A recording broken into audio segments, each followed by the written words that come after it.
Hello, students. Today we're going to talk about Thomas Eakins. He was a American realist. He was born in Philadelphia on July 25th, 1845, and he died June 25th, 1916. He was a professor in Philadelphia, and he was a very good professor. He actually taught the students how to do grid drawing. Now, this is when you take a smaller picture and you put a grid on it, and then you can make it bigger or you can make it smaller, and you draw what is in that point of the part of that grid. The other thing he was fascinated on was the human body and how it worked. One of the things that he's most known for is the Gross Clinic. The Gross Clinic was a Professor Gross. In an auditorium, he would take surgery, and with all these people in the crowd, they would sit and watch him perform surgeries. Now, this is a great piece today because we can see what they used to do. If you look at the Gross Clinic, you'll notice that there is no surgical gloves, there's no masks, there's nothing. He's in an open, so it's like if I took you as students and I put a body in front of you in your classroom with hundreds of people in there watching me do it, and I explain what I'm doing as I'm performing on it. So there's no cleanliness, there's no disinfectant, there's nothing. And so the world, it shows that the world has really changed and we've really understood what germs do and infections do. So we have to really make sure that when surgeons are performing, that their environment is clean. And yes, his name was actually Gross. It was actually the Gross Clinic, and it was hung up in the Gross Clinic for a long time. Another thing that he would do with his students is he would do a lot of modeling. Someone would model, and they would draw the human form, and their human form is obviously very beautiful.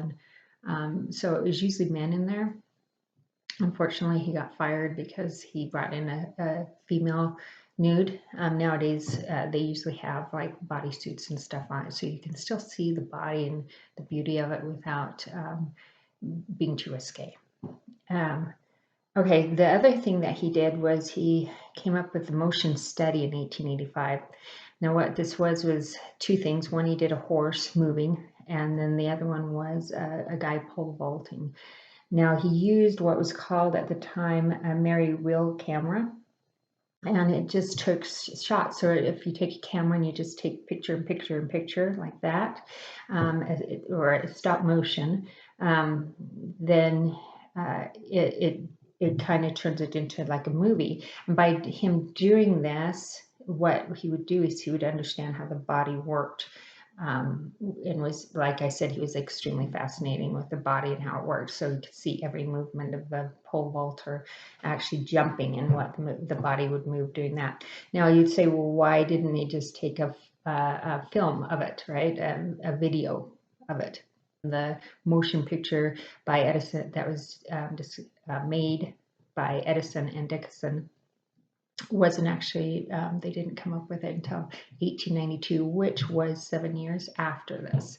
So I wonder sometimes if motion picture hadn't come out, if this motion study would have been a little more popular. But of course, later on during claymation and that kind of stuff, it did have its purpose. So what you're going to do today is, after you have downloaded the stop motion that I've given you access to, you're going to create your own stop motion, just like he did. Now, he did like the pole vaulting, where he did the pole vaulter would do it, and he would take several shots of it, so it looked like it was moving, or the horse, like the same type of thing. Okay, so you're going to give the same idea. Now, I have given you my example. And what I did, it was out of clay, so it would be claymation. So with the clay, I made certain little birds, and I barely moved them a little bit each time. Now, when you watch mine, notice that I did make a mistake. The branch that they're coming off of is actually not out of the frame, so it's just this branch that is floating. You don't want anything floating like I did. That was wrong. I left it in there and didn't redo it because I want to show you that that this was wrong, okay? And we do make mistakes, right? And we learn from our mistakes. So if I were to do it again, I would make sure that if I did a branch, I'd move it out so it looked like the tree was outside of the picture, and just the branch showing. Okay, so you can do it out of clay. If you have clay at home, you can do it with whatever you have. You know, you could do a little car, draw out a racetrack and do a little car that's, you know, racing against it. I mean, you get creative. So the first thing that you want to do is do a storyboard. Now, how you do that is just grab a paper and get your idea out there. Okay, if I did this bird, what do I want the birds to do? Okay, that was my first thing, is the storyboard. Here is my storyboard. Okay, so you got a bird coming into a branch. He sits down, but then here comes another bird. Both birds are sitting on the branch, and the birds are sitting there, and they look up to see another bird flying in. Let's see what's next. Oh, the bird comes down and knocks them down.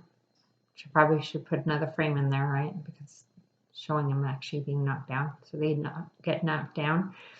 And then the two birds get up and fly away, and then he looks up at the other, and he flies away with them. And that's my storyboard. So it gave me an idea of what I wanted to do. It doesn't have to be, as you can see, it's more of a stick figure thing. It's not very well done. It's just enough to get my ideas on paper so I knew what I wanted to do. And then I put the clay to work to do it. The background, I didn't want to have the background as, you know, whatever back here, you know, the wall or whatever. I wanted to make sure that I had it look like sky. So in order to make it look like sky, I just had a blue piece of construction paper behind it.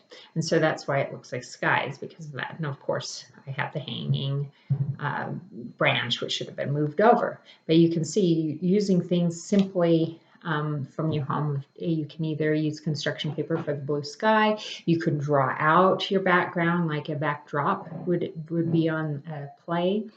However you want to do it that way too. But you want to definitely have something else, because like if I had the birds flying here, you wouldn't notice, because it's like, well, there's a yellow background. That doesn't make sense. So you need to make sure that you know, everything in your shot looks like the film that you want. Okay, I'm going to have the birds do this. I'm going to have 3 birds. I'm going to, you know, and I got all that out on the storyboard, so I knew what I was doing before I even started making the clay. So much easier doing that, so you have an idea. Your ideas might also change as you go, so you want to make sure that you have an idea before you actually start making it. And also look around the house if you don't have clay, and come up with something, a story of your own to do. But as always, have fun, and I would love to see these videos.